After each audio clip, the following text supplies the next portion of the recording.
360 degree move करने में यार 24 आवर्स, तो 1 डिग्री में तो आप 24/360 इंटू 135, ये इसको सेकंड में करने के लिए इंटू 60 इसी को सॉल्व करना है। 24 इंटू 1350 सेकेंड लगेगा। 8 से कितना हो गया, 12.5% हो गया। 4.5% की वैल्यू मेरे पास कितनी है, परसेंट की वैल्यू 4.5। अपने को सीपी चाहिए 45, जीरो लगाएंगे क्योंकि एक नंबर उठाना नहीं डिवाइड होगा। 902 इसको मल्टीप्लाई करेंगे, ये कैंसल। 10200 मेरा क्या हो जाएगा।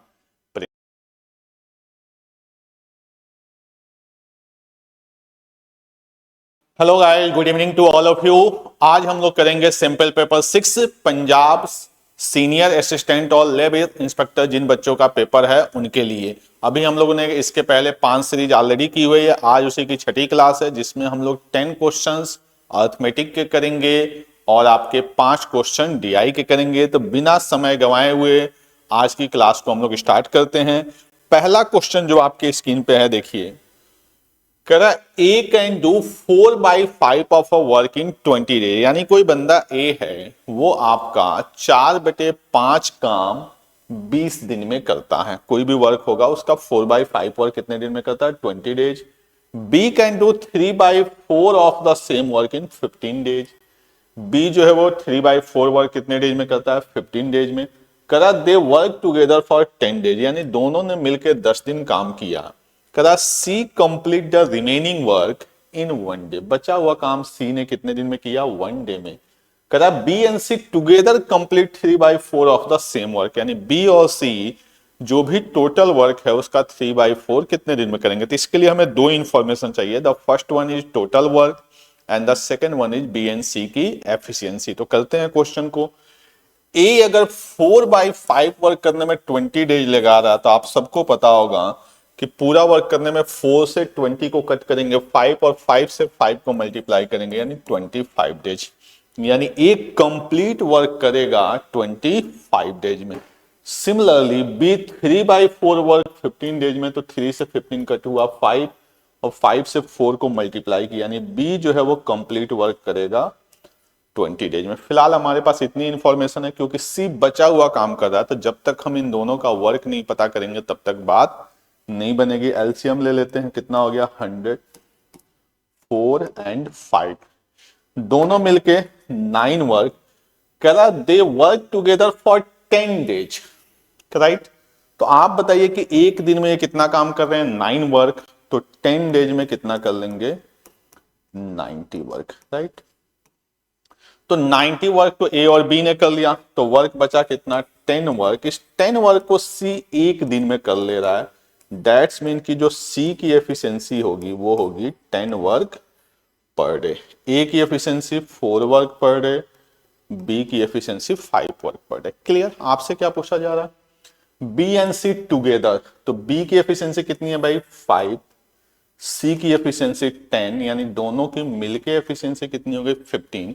करा 3/4 ऑफ सेम वर्क, तो वर्क कितना था भाई, 100 का 3/4 करेंगे क्या हो जाएगा, 75, दैट इज 5 डेज। आपका क्या हो जाएगा आंसर। तो ये जो क्वेश्चन था आपका टाइम एंड वर्क का था, जहां पे हमने थोड़ा बहुत फ्रैक्शन भी लगाया, रिमेनिंग वर्क भी लगाया। तो जिन बच्चों ने टाइम एंड वर्क पढ़ा होगा, आई होप उनको इसमें कोई प्रॉब्लम नहीं आएगी। बहुत बेसिक सा क्वेश्चन था। अगला प्रश्न लेते हैं। करा how much time in seconds does the earth take to rotate through an angle. कह रहा है कि जो अर्थ है हमारी, जिसपे हम लोग रहते हैं, कह रहा है कि ये 135 डिग्री एंगल मूव करने में या रोटेट करने में कितना टाइम लगाएगी। अब देखिए, इस क्वेश्चन को मैक्सिमम बच्चा छोड़ने की कोशिश करेगा, जबकि ऐसा कुछ है ही नहीं। क्योंकि आपको पता है कि जो भी आपकी अर्थ है वो पूरा का पूरा एक राउंड, जैसे 2 तरह का होता है, एक होता है रिवोल्यूशन, एक होता है रोटेशन, ठीक है। तो कह रहा है यहां पे कि 135 डिग्री क्या करना है, अबाउट इट्स एक्सिस, मतलब इसको अपने एक्सिस के चारों ओर घूमना है। कितना, 135 डिग्री। तो आप सब लोग को पता है कि अपनी एक्सिस के चारों ओर जो अर्थ है वो 24 आवर्स में घूम जाती है। कितने आवर्स में भाई? 24 आवर्स में। यानी मान लीजिए कोई एक चीज है और पूरा का पूरा एक राउंड घूम गया, यानी कितना डिग्री घूम गया? 360 डिग्री। तो हम कह सकते हैं कि 360 डिग्री मूव करने में या रोटेट करने में इसको लग रहे हैं 24 आवर्स। तो 1 डिग्री में तो आप बोलेंगे 24/360। अपने से कितना डिग्री पूछा गया भाई? 135 डिग्री। तो क्या हो जाएगा? 24/360 इंटू 135। ये जो भी वैल्यू आएगा वो आवर्स में आएगा, जबकि अपना आंसर किस में पूछा गया भाई? सेकंड में। तो इसको सेकंड में करने के लिए इंटू 60 इसी को सॉल्व करना है। तो ये 6 हो गया, ये आपका 10 हो गया। 24 इंटू 1350, 24 जीरो, 24 पंजे 120, 24 तियां 72, 2 74 10 84, 24 एकम 24 और 8 32, यानी 32400 सेकेंड लगेगा अर्थ को अपने एक्सिस पे 135 डिग्री मूव करने में। तो इस क्वेश्चन में छोड़ने जैसा कुछ भी नहीं था, बस आपको सिंपल सा कॉन्सेप्ट जो आप बचपन से पढ़े हुए हैं वो आपको पता होना चाहिए कि अर्थ को पूरा का पूरा एक राउंड रोटेट करने में 24 घंटे लगते हैं और एंगल कितना होगा? 360 डिग्री। तो सिंपल यूनिटरी मेथड की 360 डिग्री मूव करने में 24 आवर्स, तो 1 डिग्री में 24/360, तो 135 डिग्री के लिए ये बना। और हमें किस में चाहिए आंसर? सेकंड में। तो आवर्स को मिनट में करने के लिए 60 से मल्टीप्लाई, देन 60 से मल्टीप्लाई, तो ये वैल्यू किस में कन्वर्ट हो गई? सेकंड में। क्लियर? चलिए अगला प्रश्न लेते हैं। करा in an examination 48% of the candidate pass in science. 48% candidate किस में पास हो गए? साइंस में। 56% फेल्ड इन मैथमेटिक्स। 56% किस में फेल्ड हो गए? मैथमेटिक्स में। 32% failed in both the subjects, और 32% दोनों में फेल हो गए। देखिए इस तरह को क्वेश्चन को करने का मैं आपको एकदम सिंपल वे बता रहा हूं। आप सारे डाटा को एक साइड रखिए। जैसे ये रखा हुआ है पास में, बट ये वैल्यू किस में है? फेल में। ये भी वैल्यू किस में है? फेल में। मैं आपसे बोलूं कि 48% कैंडिडेट पास इन साइंस, तो साइंस में फेल कितने होंगे? तो आप कहेंगे सर 52%, राइट। अगर साइंस में पास हुए हैं 48%, तो साइंस में फेल 52%। मैथ्स में फेल, मैथ्स में फेल कितने हुए? 56%। दोनों में फेल, फेल इन बोथ 32%। अब आप कहेंगे कि पूरा का पूरा जो इंफॉर्मेशन है वो एक तरफ से है, या तो डाटा आपके पास फेल में हो या तो डाटा आपके पास में। यहां पे डाटा मेरे पास किस में है? फेल में। अब मेरे लिए क्वेश्चन आसान है। क्या करूंगा मैं? एक मैंने बनाया साइंस का और एक मैंने बनाया मैथ्स का। कभी भी जब आप वेन डायग्राम बनाएंगे तो इस बात का हमेशा ध्यान रखेंगे कि पहले कॉमन वैल्यू फेल होगी। जैसे ये वाला पार्ट, और ये मैं किसके लिए बना रहा हूं भाई? फेल के लिए बना रहा हूं। तो दोनों में फेल होने वाले कितने हैं? 32%। तो यहां मैंने फिल कर दिया 32%। ठीक है। ये पूरा का पूरा साइंस का सर्कल है। साइंस में फेल कितने हुए हैं? 52%। तो ये पूरा का पूरा भाई 52% है, उसमें आपने 32 पहले से लिखा हुआ है, तो यहां क्या बच गया? 20%, राइट। मैथ्स में फेल होने वाले कितने हैं? 56%। मैंने ऑलरेडी 32 लिखा हुआ, तो बचा कितना? 24। यानी ये जो भी इंफॉर्मेशन है पूरा का पूरा क्या है? फेल का है। कितना भाई? 20 प्लस 32 52, 52 प्लस 24 को ऐड करेंगे तो 76। यानी 76% बच्चे वो हैं जो या तो साइंस में फेल हुए हैं, या तो मैथ्स में फेल हुए हैं, या तो दोनों में फेल हुए हैं, राइट। तो आप बताइए कि अगर 76% बच्चा इधर साइंस इधर मैथ्स और बोथ में फेल है, तो कहीं ना कहीं 24% बच्चा वो है जो दोनों में पास है, क्योंकि अपने आप में परसेंटेज कितना होता है? 100%। तो आपसे पूछा जा रहा है percentage of pass in both subject, then the answer will be 24%। तो इस तरह के क्वेश्चन में आपने क्या करना है? या तो सारा पॉजिटिव इंफॉर्मेशन बना लीजिए या तो सारा निगेटिव। इस क्वेश्चन में पॉजिटिव का मतलब पास, निगेटिव का मतलब फेल, दोनों कंबाइन करके चलेंगे तो थोड़ा सा कॉम्प्लिकेटेड होगा। सबको या तो फेल में रख लीजिए या तो सबको पास में रख लीजिए। क्लियर? चलिए इस क्वेश्चन को पास करते हैं। आगे क्या कह रहा है?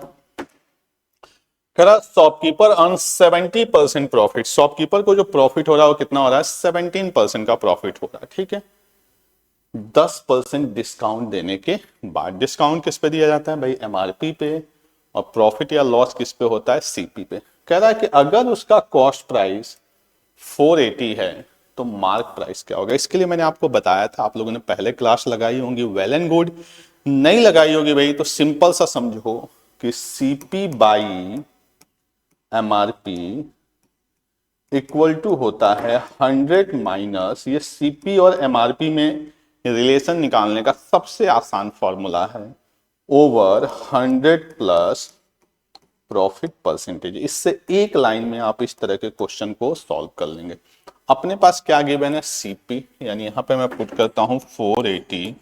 मेरे को फाइंड आउट क्या करना है? MRP 100 minus discount. अब आप देखिए कि जो डिस्काउंट है वो कितना है भाई? 10%। तो 100 में से 10 को माइनस करूंगा तो क्या आ जाएगा? 90। और नीचे क्या है? प्रॉफिट। 100 प्लस प्रॉफिट, प्रॉफिट कितना है भाई? 17%, यानी 117। इसी को सॉल्व करना है, कट कर लेते हैं। 9 से 10, 9 से 13, 0 से 0 कट गया, मल्टीप्लाई हो जाएगा, यानी एमआरपी की वैल्यू यहाँ पे 9 से मैंने कट किया है, ये 13 बट 104, 13 चौक के 52 और 10 62, यानी जो मेरा एमआरपी आएगा वो आ जाएगा 624 रुपीज। क्लियर? तो यहाँ पे सीपी और एमआरपी का सिंपल सा क्वेश्चन था जिसमें अपने को डिस्काउंट परसेंटेज भी दिया था, प्रॉफिट परसेंटेज भी दिया था। इसमें आपको बहुत ज्यादा मेहनत करने की जरूरत नहीं है, सिंपल ये रिलेशन याद रखें। जब भी सीपी और एमआरपी में क्वेश्चन है जहां पर डिस्काउंट और प्रॉफिट परसेंटेज हो तो इससे हम इसको एक लाइन में सॉल्व कर सकते हैं। अगला प्रश्न लेते हैं। करा if the annual rate of simple interest increase from 8% to 12.5%, यानी पहले रेट ऑफ इंटरेस्ट क्या था? 8% था, अब क्या हो गया? 12.5% हो गया। सिंपल इंटरेस्ट चूंकि ऐसा होता है जो बिल्कुल सिंपल होता है, यानी इसमें सीधे सीधे चलता है। कंपाउंड इंटरेस्ट थोड़ा सा कॉम्प्लिकेटेड होता है कि इंटरेस्ट पे भी इंटरेस्ट देना होता है। सिंपल इंटरेस्ट में हमें ऐसा कुछ करने की जरूरत नहीं होती। तो आप देखो कि सिंपल इंटरेस्ट 8 से कितना हो गया? 12.5% हो गया। और ईयरली क्वेश्चन एक ही साल का है, तो आप बताइए कि मुझे फायदा कितने का होगा? तो आप कहोगे सर 4.5% का। इसी 4.5% की वैल्यू मेरे पास कितनी है? 459। तो अगर मैं पूछूं 1% की वैल्यू तो आप कहेंगे 459 बाई 4.5। अपने को सीपी चाहिए, सॉरी अपने को प्रिंसिपल चाहिए। प्रिंसिपल अपने आप में कितना होता है? 100%। इंटू 100 कर दीजिए, आपका मन करे तो इसको हटा लीजिए। 45 1 जा 45, जीरो लगाएंगे क्योंकि एक नंबर उठाना नहीं, डिवाइड होगा 902, इसको मल्टीप्लाई करेंगे, ये कैंसल। 10200 मेरा क्या हो जाएगा?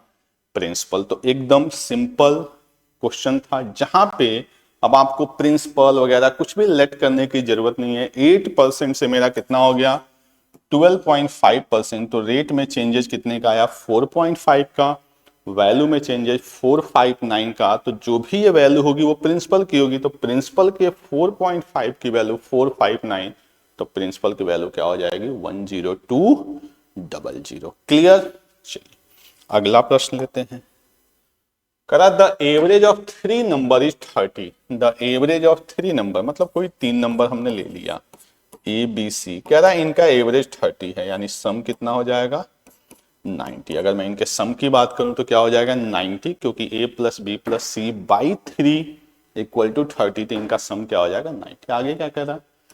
The first number is 2/3 of second. First number is 2/3 of second and the second number is 3/4 of third. बस खत्म क्वेश्चन, यहीं पे सॉल्व कर लीजिए। तो a over b equal to 2/3 और b over c equal to 3/4। दोनों में कॉमन b है, दोनों जगह b क्या है, सेम है। इसका मतलब a अगर 2 यूनिट होगा तो b कितना होगा, 3 यूनिट, और c कितना होगा, 4 यूनिट। तीनों मिलके 2 + 3 5, 5 + 4 9, 9 यूनिट की वैल्यू कितनी है, 90। तो 1 यूनिट की वैल्यू 10, तो 2 यूनिट की वैल्यू 20, 3 की वैल्यू 30, 4 की वैल्यू 40। अपने से क्या पूछा गया है, फर्स्ट नंबर मतलब 20। क्लियर है बात। क्वेश्चन एक बार और मैं एक्सप्लेन कर देता हूं कि 3 नंबर हैं ए बी सी जिनका एवरेज क्या है 30, तो सम क्या हो गया 90। करा first number a equal to 2/3 of b, b equal to 3/4। इसको मैंने मॉडिफाई किया तो a over b equal to 2/3, b over c equal to 3/4। दोनों में कॉमन क्या है b, तो b की वैल्यू दोनों जगह क्या होनी चाहिए, सेम होनी चाहिए। ऑलरेडी सेम है तो a 2 यूनिट, b 3 यूनिट और c 4 यूनिट। तीनों मिलके टोटल 9 यूनिट। 9 यूनिट की वैल्यू 90, तो 1 यूनिट की वैल्यू 10, तो 2 की वैल्यू 20, 3 की वैल्यू 30, 4 की वैल्यू 40। अपने से पूछा गया फर्स्ट नंबर, तो मेरा आंसर क्या हो जाएगा 20। ठीक है, नेक्स्ट क्वेश्चन करा when a number is successively divided by 3, 4, 7 the remainder obtain is 2, 3, 5 respectively. ठीक है, ये क्वेश्चन थोड़ा सा सक्सेसिव डिवाइडर का है, इसको समझना पड़ेगा। सक्सेसिव डिवाइडर का मतलब ये होता है कि हम एक के बाद दूसरे नंबर से, ये थोड़ा सा नंबर सिस्टम का मैंने एक अच्छा क्वेश्चन लिया हुआ है ताकि आपको एक वैरायटी भी मिल जाए। सक्सेसिवली का मतलब होता है एक के बाद डिवाइड करना। जैसे मान लीजिए मैं लिख दूं 35 और 35 को मैं बोलूं कि मैंने 14 से डिवाइड किया। किससे डिवाइड किया, 14 से। तो 14 से मैं डिवाइड करूंगा तो 14 2 जा 28, जो रिमाइंडर आएगा वो क्या आएगा, 7 आएगा। जो रिमाइंडर आएगा वो क्या आ जाएगा, 7 आ जाएगा। अब मैं बोलूं इसको मैंने 4 से डिवाइड किया तो आप कहेंगे 4 1 जा 4, रिमाइंडर क्या आ जाएगा 3। अब मैं बोलूं कि इसको मैंने 2 से डिवाइड किया तो 2 1 जा 2, रिमाइंडर क्या आ गया 1। तो मैं कह सकता हूं इस क्वेश्चन में कि अगर मैं 35 को सक्सेसिवली 14, 4 और 2 से डिवाइड करूं तो जो मेरा रिमाइंडर आएगा वो 7, 3, 1 रिस्पेक्टिवली। आप चेक करें, 14 2 जा 28 क्या है रिमाइंडर 7, 4 1 जा 4 क्या है रिमाइंडर 3, 2 1 जा 2 क्या है रिमाइंडर 1। तो इसी को हम लोग बोलते हैं सक्सेसिवली डिवाइडेड। इसमें हमेशा ध्यान देना होता है कि जो लास्ट क्वोशिएंट होता है वो हमेशा 1 होता है। लास्ट क्वोशिएंट हमेशा क्या होगा, 1। अब अपने क्वेश्चन पे अगर हम आते हैं तो क्वेश्चन कह रहा है कि when a number is successfully divided by 3, 4, 7, यानी नंबर को पहले मैंने 3 से डिवाइड किया, फिर 4 से डिवाइड किया, फिर 7 से डिवाइड किया, देन द रिमाइंडर आर 2, 3, 5। यानी जो रिमाइंडर आ रहा है वो क्या आ रहा है आपका 2, 3, 5। क्लियर। आगे क्या कह रहा है क्वेश्चन कि आपको उसी नंबर को पता करना है जिसको हम 42 से डिवाइड करें। आप देखिए, किसी नंबर को मैं 7 से डिवाइड करूं और मुझे रिमाइंडर क्या मिले, ये मेरा क्या है, रिमाइंडर है, ये क्या है, डिवाइजर है। मैंने अभी आपको बताया कि लास्ट क्वोशिएंट को क्या रखना है, 1। तो नंबर क्या बनेगा, 7 1 जा 7, 7 + 5 12, राइट। यानी अगर मैं 12 को 7 से डिवाइड करूं तो 7 1 जा 7, रिमाइंडर क्या बचा 5। तो मैंने क्या किया, 7 × 1 + 5 ये नंबर। ऐसे ही 4 × 12 48, 48 + 3 51। यानी अगर मैं 51 को 4 से डिवाइड करूंगा तो मेरा क्वोशिएंट क्या आएगा 12 और रिमाइंडर क्या आएगा 3। अब मुझे यहां का नंबर पता करना है तो 3 × 51 क्या हो गया भाई, 153 + 2 155। यानी 155 एक ऐसा नंबर है जिसको 3, 4, 7 से अगर सक्सेसिवली डिवाइड किया जाए तो जो रिमाइंडर आएगा वो 2, 3, 5 आएगा। अब कह रहा है कि what will be the remainder when 42 divides the same number. यानी 3 बार में 24, 5, 29। आपसे पूछ रहा है कि रिमाइंडर क्या आएगा, तो आपका आंसर क्या आ जाएगा 29। तो ये नंबर सिस्टम का थोड़ा सा अच्छा क्वेश्चन था, सक्सेसिवली डिवाइड का। अगला प्रश्न लेते हैं। करा the base of A right pyramid, चूंकि मेंसुरेशन के क्वेश्चन पंजाब के पेपर में आते हैं तो पिरामिड का भी आपको बेसिक पता होना चाहिए कि पिरामिड क्या होता है, जिसका बेस अलग अलग हो सकता है और टॉप क्या होता है, हमेशा पॉइंटेड होता है। किसी भी पिरामिड के अगर मैं वॉल्यूम की बात करूं तो इसका वॉल्यूम होता है 1/3 area of base into height. ठीक है, पिरामिड का जो वॉल्यूम का फॉर्मूला होता है वो क्या होता है, 1/3 area of base into height. चूंकि इसका एरिया पता नहीं होता है, क्योंकि हमें पता ही नहीं कि इसका बेस स्ट्रक्चर क्या है, तो यहाँ पे फॉर्मूले में क्या हो जाता है, एरिया ऑफ बेस। अब क्वेश्चन के अकॉर्डिंग देखेंगे तो कह रहा है कि इसका बेस कैसा है, ट्रायंगल है, और हाइट कितना दिया हुआ 24। तो आपको पता है वॉल्यूम 1/3 इक्विलेटरल ट्रायंगल का एरिया क्या होता है, √3/4 ए स्क्वायर, यानी 8 इंटू 8। क्योंकि यहां पे बोला हुआ है कि कैसा ट्रायंगल है, इक्विलेटरल, इंटू हाइट। हाइट अपने पास कितना है, 12√3। इसी को आपको सॉल्व करना है। जब इसको सॉल्व करेंगे भाई तो √3 इंटू √3 क्या हो जाएगा, 3, जो कि इस 3 से कैंसल, 4 से 8 कैंसल, 2 8 जा 16, 16 दूनी 32, और कुछ रह गया, √3/4 ए स्क्वायर, 3 से 3 कैंसल, 4 से 8, 8 दूनी 16, 16 दूनी 32, 16 एकम 16 और 3 19, यानी बन जाएगा आपका 192। क्या पूछा गया है, द वॉल्यूम। तो 1/3 area of base into height को छूटा हुआ है, 4 से हमने किया √3/4 A square, 8 into 8 single side, and the height of the pyramid 20। ये 24 है यहाँ पे, जस्ट जो मैंने 12 लिखा हुआ है वो आपका क्या है 24। तो जब ये 24 आएगा तो यहाँ पे 12 लिख लीजिए, 24, तो 8 दूनी 16, 16 को 24 से करेंगे, 16 चौक के 64, 16 दूनी 32, 6 38, यानी आंसर क्या आ जाएगा 384 सेंटीमीटर स्क्वायर, क्योंकि सॉरी सेंटीमीटर क्यूब, क्योंकि हमसे क्या पूछा गया है, वॉल्यूम। अगला क्वेश्चन लेते हैं। कह रहा है 2 numbers are in the ratio, ratio का क्वेश्चन है ये। क्या कह रहा है, 2 numbers are in the ratio 4:5। ठीक है, if 2 is add subtracted from first number, यानी फर्स्ट नंबर से मैंने 2 को सब्ट्रैक्ट किया, and 2 is added to the second number, second number में मैंने 2 को ऐड किया, then the ratio becomes 2:3। Ratio क्या हो जा रहा है, 2:3। The difference between the 2 number, तो नंबर क्या थे 4 और 5, तो इसको मैंने ले लिया 4x, इसको ले लिया मैंने 5x, और यहां पे हम कर लेंगे cross multiply. 12x minus 6 equal to 10x plus 4। यहां से 2x की वैल्यू आ जाएगी 2, तो जो x होगा उसकी वैल्यू क्या आ जाएगी 1। अपने से नंबर क्या हो गया 4 और 5, इनका डिफरेंस क्या हो जाएगा 1। क्लियर, आपसे पूछा गया इनका डिफरेंस, तो डिफरेंस क्या हो जाएगा 1। Clear, simple. क्या कहता है, एक नंबर क्या था 4x, एक नंबर क्या था 5x। पहले नंबर से 2 को सब्ट्रैक्ट किया और दूसरे नंबर में 2 को हमने क्या किया, ऐड किया। 3 4 जा 12 माइनस 6, 2 5 जा 10, ओहो 2 5 जा 10, यहां पे गड़बड़ हो गया, 2 2 जा 4। ठीक है,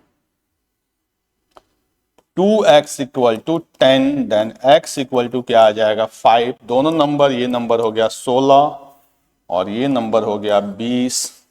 ठीक है, सॉरी 5 चौक के 20, ये नंबर 20 और ये नंबर 25। दोनों का डिफरेंस क्या हो जाएगा 5। यहां पे साइन की गलती हो गई थी, 2 2 जा क्या हो जाना 4, तो 10x इसमें से माइनस होगा 2x, 6 और 4 10, x की वैल्यू 5, तो एक नंबर 20 एक नंबर 25। या ऐसे भी देखिए 4x और 5x का डिफरेंस क्या हो जाएगा x, और x की वैल्यू ऑलरेडी क्या है 5। ठीक है, चलिए।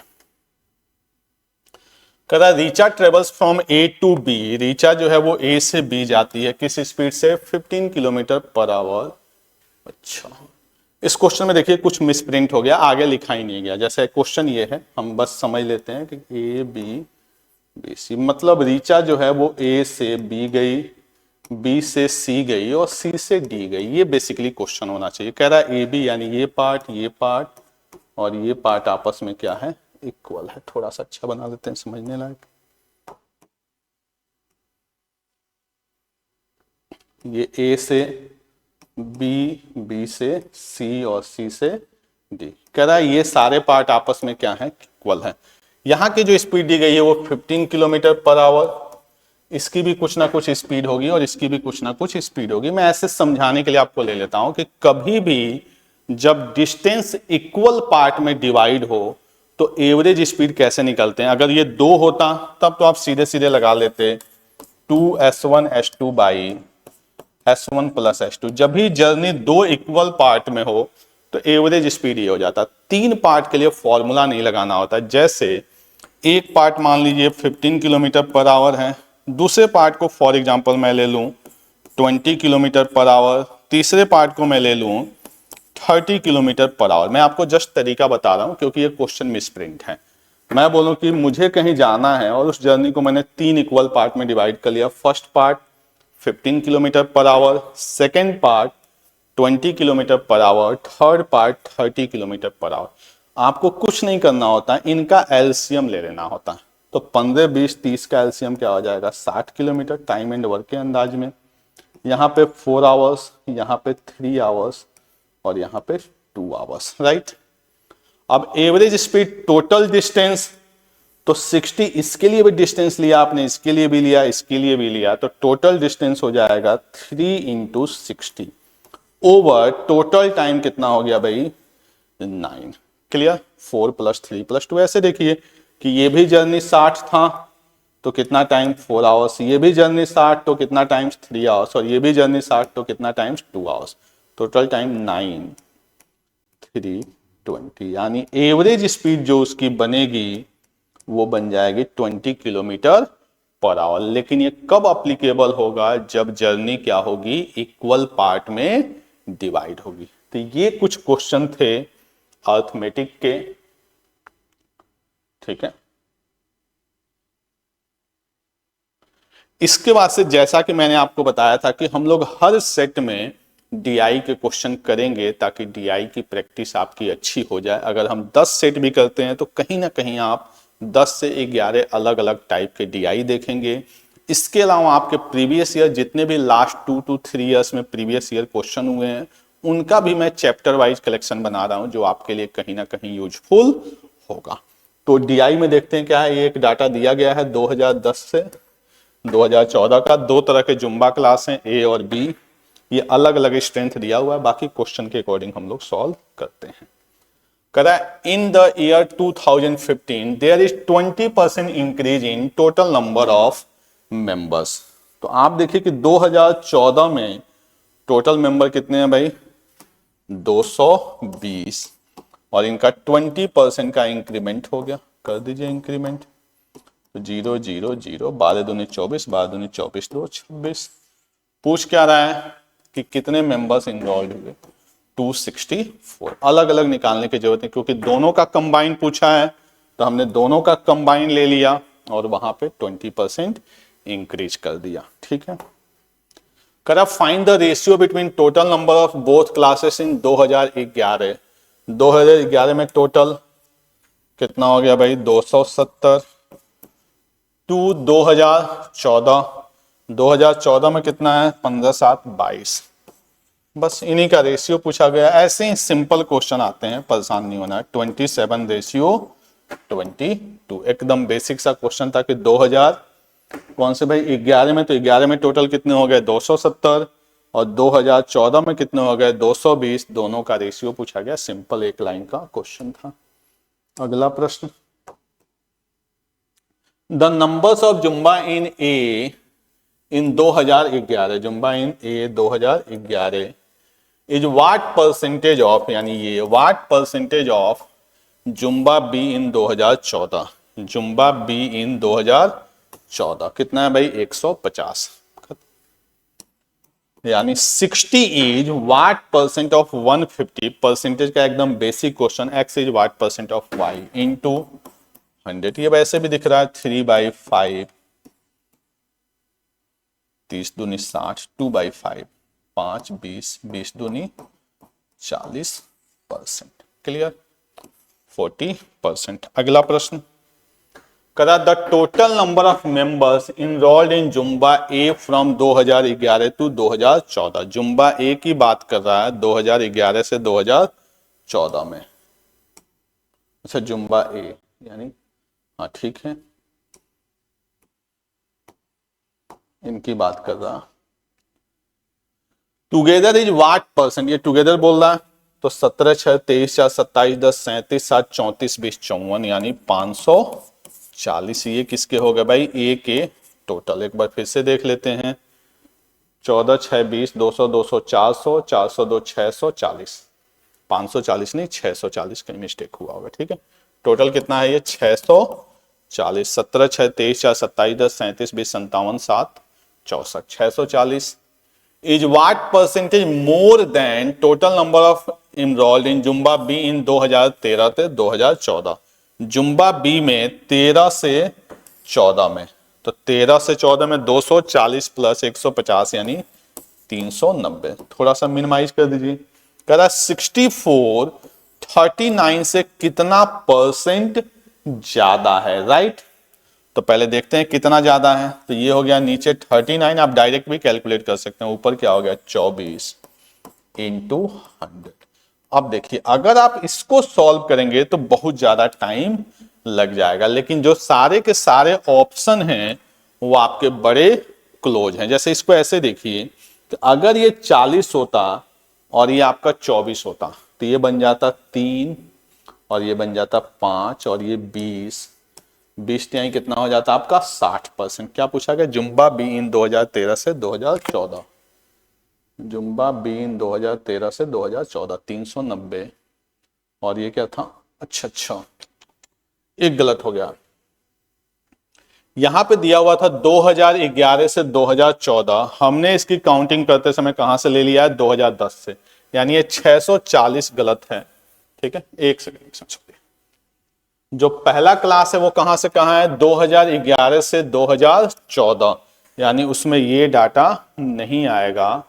तो 14, 6, 20, 2, 2, 2, 400, 470। ठीक है, और ये जुम्बा बी की जो बात कर रहा है वो क्या था भाई?